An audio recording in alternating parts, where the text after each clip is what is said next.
Hey guys, it's TEW2013 Maxwell here, and welcome to episode 147 of the TNA Impact Wrestling TEW2013 Let's Play. You join us, finally, for a go-home show before the big massive pay-per-view that is Bound for Glory.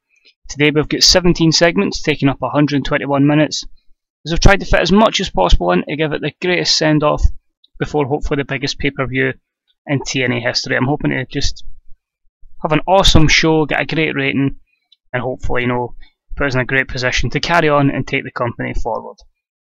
So, nothing really else to add, to be honest. I'm just hoping it's a good show here. Booking it again in South Carolina, in the Coliseum in the Mid-Atlantic. And again, just really, as I say, hoping it's a good show. Builds up every match perfectly before the pay-per-view, and then just hope the pay-per-view delivers. So without further ado, we'll kick straight into the show, and hopefully it gives us a good send-off towards Bound for Glory. So we've got 11,809 people in attendance. Our first pre-show match, and about that had some solid in-ring action, but not much in the way of heat. Colby Corino defeated Robbie E in 606 by pinfall. This got a D44. Madison Rayne did some good work at ringside. Robbie E and Colby didn't seem to click, so it's not a great match, but it puts Colby over, which is most important. Robbie E's improving his rumble skills, and the dirt sheet has both guys holding back slightly. Both guys have other negatives there, inconsistency, low morale, but overall I'm pretty happy. It's just a match to put Corino over. And our second pre-show match, in a match that had some good action and average heat, Pinky Sanchez defeated Hawkins in 1106 by pinfall after his manager, Johnny Devine, interfered. C plus 67, it's okay, just giving Pinky some momentum. Hawkins is really just a jobber to the stars at the moment. Usual things between Pinky and Johnny Devine. There were no skill improvements, and from a dirt sheet perspective, 4 there for Hawkins. Both men with inconsistency and a poor gimmick, and holding back, with Hawkins having stamina as well. So that is worrying. But time anyway to kick on with the show, and hopefully guys you enjoy it, as it really should give us a good send off before Bound for Glory. So we start off the show, the go home show, for Bound for Glory with some massive pyro. Mike Tenay introduces everyone, saying hello. We are just days away from TNA Bound for Glory, the biggest pay-per-view in TNA wrestling history. JR says tonight is a big night. Who gets the upper hand? The last laugh? Who will win the final mind game before the big night? Mike Tenay then says we have a massive 6-man tag as Adam Cole, Samoa Joe, and Chris Hero will take on the Forever Hooligans, Kozlov and Romero, and EC3. Well, JR finishes by saying what a historic night this could be. So pretty decent, and a B- 73 there, and it just sets up the tone and gives us our main event match as well this evening.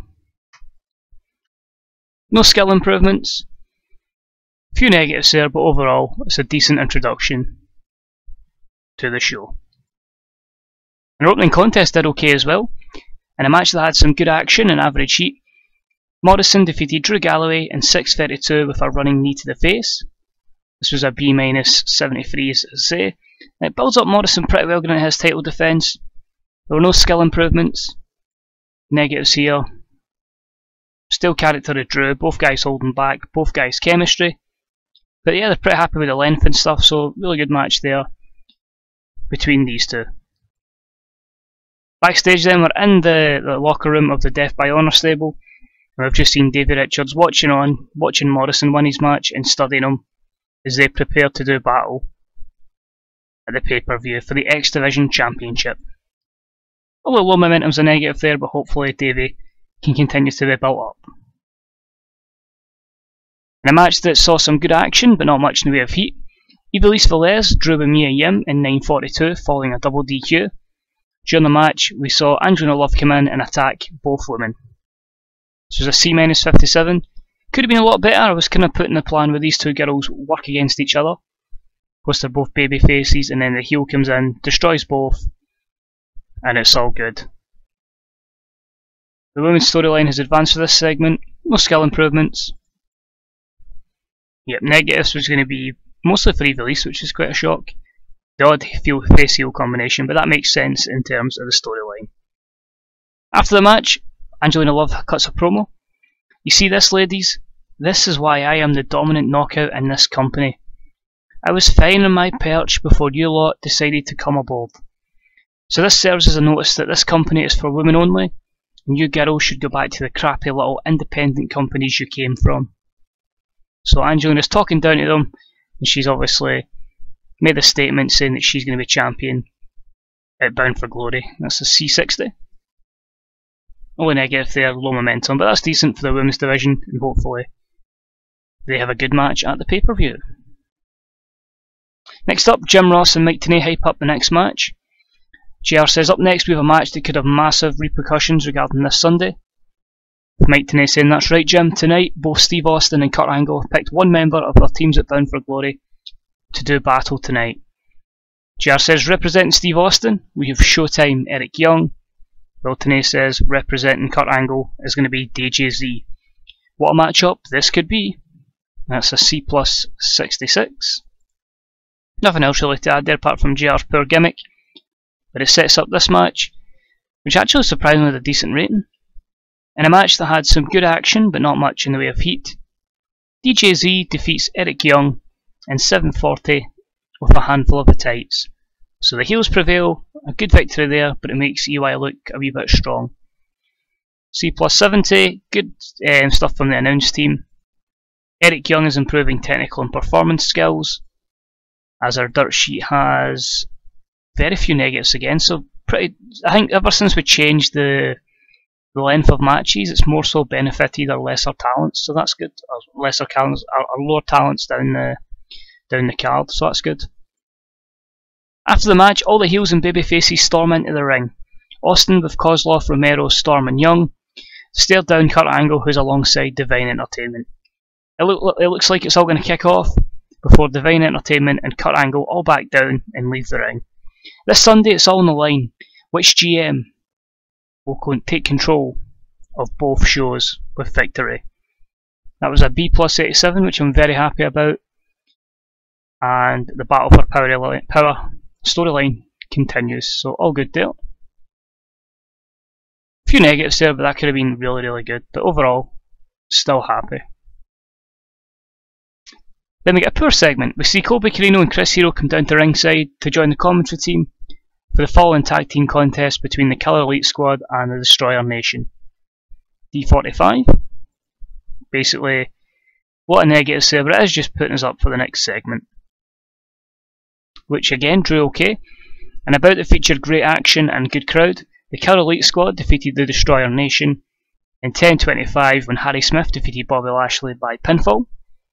B-73, of course, the other two teams in the tag team contest for the titles. The tag team storyline advances, obviously great chemistry between Hoyt and Smith. Lance Hoyt improves his rumble skills. Ua Nation improves his technical skills. You're obviously going to get negatives for the face-heel combination. Oh, that's interesting. We do face tag teams more often then. Only negatives here was the length of the match, the burnt out crowd, and most people holding back. So overall, pretty much everybody in fine form here. Maybe give them more time at the pay-per-view, but I'm happy with that. That's a good rating. Well, then backstage with Chris Jericho before his match tonight. He just cut a quick promo on Bram. Bram, tonight is just a small preview to show you and the world that Y2J is still the man to beat around here. You've been all talk now for a month, and Sunday is your chance to prove it. But whatever, you bring, whether it's Father James Mitchell, or if it's even that limo driver, whoever it is, I don't care, bring them all. Because this Sunday, Y2J brings you back down to earth, Junior. So I've been hyping this match up, Bram versus Jericho, and Jericho says no matter what, he's going to prevail. B-75, continuing the violence storyline.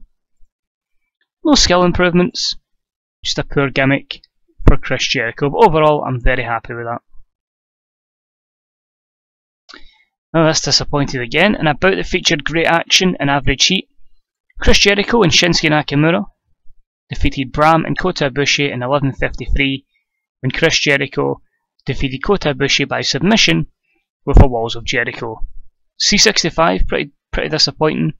Jericho was off his game. Father James Mitchell did some good work at ringside, and two storylines advance. There were no skill improvements, but a lot of negatives here. mostly it seems for Chris Jericho. But you know, it was just to kind of put two feuds together that have try different combinations and see what clicks. Unfortunately, in this case, nothing really clicked. But you know, both storylines will hopefully maybe conclude at the pay-per-view. We'll see what happens after that. Then the bout that featured great action and average heat, another two storylines put together. Ricochet and Soldier Ant defeat Masato Yoshino and Mascara Dorada in 9:03 when Soldier Ant defeated Mascara Dorada by pinfall. A B78 which continues two storylines, a very solid match between these guys. There were no skill improvements. No negatives there. Mascara Dorada and Masato Yoshino both with two. Soldier Ant just for low morale and holding back, and Ricochet for holding back. So that could have been a solid B+ match on pay-per-view. So very happy with the contest there, as that continues their feuds going into the pay-per-view. After the match, Ricochet goes up to Masato Yoshino and goes to shake his hand and wish him the best of luck for the title match this Sunday. Masato shakes his hand but doesn't let go, and he hits Ricochet with his finisher. He then rushes out the ring and looks for something under the apron, to which is a ladder. He pulls it out and slides it into the ring. He goes to jump in the ring with the ladder, but Ricochet starts to rise to his feet, and Yoshino then backs off. Ricochet runs for a mic and says, "So is this what you want? A ladder match? Fine. It's on. Me, you, a ladder, this belt, this Sunday, you better be ready." So we're looking to make this a ladder match for the TNA Central Championship, and hopefully these two guys can deliver. I just wanted to do a gimmick match, and I felt that was the best way to make it happen. Only negative there was it fell flat after the good match before it. Then our main event, and about that featured great action and a good crowd with EC3 and the Forever Hooligans defeat Adam Cole, Samoa Joe and Chris Hero in 14:22 when EC3 defeated Chris Hero by pinfall with a headlock driver. Just again putting a couple of guys in this match that are all going to be on the card. B83 very good, it continues the title feud. EC3 gets the last laugh here. He's also improving his rumble skills. Negatives here, can have a lot of guys holding back, and you look at that and you think, if somebody else was in there apart from Chris Hero, and if this was in a pay-per-view, this would be a very, very solid match. But I'm feeling happy with that, and that's two good matches to end the show. Hopefully the angles that follow can do it justice as well. EC3 rolls up Samoa Joe. I know I said Chris Hero, so we'll just say it was Samoa Joe for the victory. After the bell, Joe has a face of complete shock. Is this what is in store for him this Sunday? Joe instantly goes for EC3. They start brawling and the brawl heads to the outside. EC3 then hangs next to the barrier and Samoa Joe clotheslines him over and heads over to continue the brawl in the crowd. They strike each other with lefts and rights while the fans egg them to continue to do battle. They battle all the way through the crowd, up by the pyrotechnic position and into the back. What does this mean for this Sunday? And it leaves Adam Cole alone in the ring. That's a B86. So we'll just say with Samoa Joe, I didn't want to put the match as Samoa Joe losing, because he'd lose a bit over on this. So just say it was Samoa Joe that lost, and yeah, he's been rolled up and started a brawl there. All good, apart from being shot. So Adam Cole in the ring. Without warning then, the lights all go out in the arena, with the video screens providing the only illumination as they crackle wildly with static. The symbol of Taker appears and his music plays, a warning that Taker is returning this Sunday to take on Adam Cole in a blockbuster co-main event at Bound for Glory. So he's signaling a warning shot as he takes on Cole this Sunday, and it's a B-75. So overall, we finished the show with a B82, and the show increased our pop in 23 regions, which means we can gain pop again. Perfect timing. So hopefully this can see a resurgence back to national, which if we keep pulling shows that we're pulling, I would like to think that's going to happen sooner rather than later. We'll have a quick run through of the news items, and then of course the card for this Sunday in game. And obviously we look at the size as well, and hopefully we'll see what these 23 regions are. Hopefully it's a bit of America, and then hopefully, you know, we'll be at national. sooner rather than later as we just look at Barry Windham. So let's have a wee quick look then. Struck gold with Impact Impact Wrestling. Struck gold with Crossfire.